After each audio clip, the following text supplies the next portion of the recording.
நேற்று சென்னை முழுவதும் சென்னை, மதுரை, சேலம் இந்த நகரங்கள் எல்லாம் அண்ணன் சீமான் அவர்களை தவறாக சித்தரித்து அவர் மீது தொடுக்கப்பட்டுள்ள வழக்கு நீதிமன்றத்தில் நிலுவையில் உள்ளபோது திராவிட பெரியார் கழகத்தை சார்ந்த அதன் நிறுவனர் தலைவர் மணி அமுதன் அவர்கள் சென்னை முழுவதும் சோரட்டி அடித்து விட்டிருக்கார்.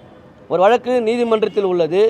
இவர் நீதிபதி போல இவரை ஜட்ஜ்மெண்ட் கொடுத்து தீர்ப்பு சொல்லி குற்றவாளி என்று சோரொட்டி அடித்து ஓட்டியிருக்கார்கள். மிகவும் கண்டிக்கத்தக்க செயல், நீதிமன்றத்தின் அவமதிப்பு செயல். ஆகையால் அவர் மீதும் அந்த நிறுவனத்தின் மீதும் உடனடியாக நாங்கள் இப்போ நடவடிக்கை எடுக்க வேண்டும் என்று மதிப்புமிகு சென்னை காவல் ஆணையரிடம் நாங்கள் புகார் கொடுத்துள்ளோம். அந்த புகாரை நீங்கள் அந்த புகார் மீது விரைவாக நடவடிக்கை எடுக்க வேண்டும் என்றும் நாங்கள் கோரிக்கை வைத்துள்ளோம். ஒருவேளை இந்த புகார் மீது நடவடிக்கை எடுக்காவிட்டால் காவல்துறையை கண்டித்தும் நாம் தமிழர் சார்பாக ஆர்ப்பாட்டம் நடத்துவோம் என்றும் நாங்கள் கூறியிருக்கிறோம், புகார் மனுவில் கூறியிருக்கிறோம். தொடர்ச்சியாக இந்த காலகட்டத்தில் காவல்துறை என்பது மக்களுக்கு பொதுவானவர்கள். ஆனால் சமீப காலமாக நாம் தமிழர் கட்சி மீது எவர் புகார் கொடுத்தாலும் அதன் மீது உடனடியாக நடவடிக்கையை எடுத்து எஃப்ஐஆர் போட்டு வழக்கு பதிவு செய்யும் காவல்துறை. ஆனால் நாம் தமிழர் கட்சி சார்பாக எந்த ஒரு புகார் மனு கொடுத்தாலும் அந்த புகாரை கிடப்பில் போடுகிறார்கள். அந்த புகார் மீது எந்த நடவடிக்கையும் எடுக்க மறுக்கின்றார்கள்.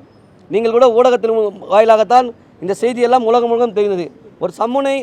ஒரு வழக்குன்னு சம்மனை அண்ணன் வீட்டில் வலசரவாக்கம் காவலர்கள் கொடுத்துவிட்டு செல்லும் பொழுது, இல்லை அவர் கொடுத்துவிட்டு தான் செல்ல வேண்டும், அப்படி எங்கள் அந்நியார் இருக்கும்பொழுது அவர்களும் கொடுக்காமல் வீட்டின் கதவில் சம்மனை ஒட்டியுள்ளார்கள்.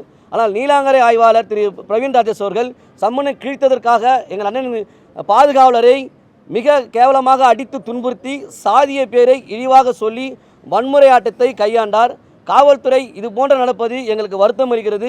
இனி வரும் காலங்களில் காவல்துறை அனைவருக்கும் பொதுவாக நடக்க வேண்டும் என்று நாங்கள் கோரிக்கை வைக்கின்றோம். இந்த சோரட்டி ஒட்டிய திராவிட பெரியார் கழகத்தின் தலைவர் மீது மணி அமுதன் மீது நாங்கள் புகார் அளித்துள்ளோம்.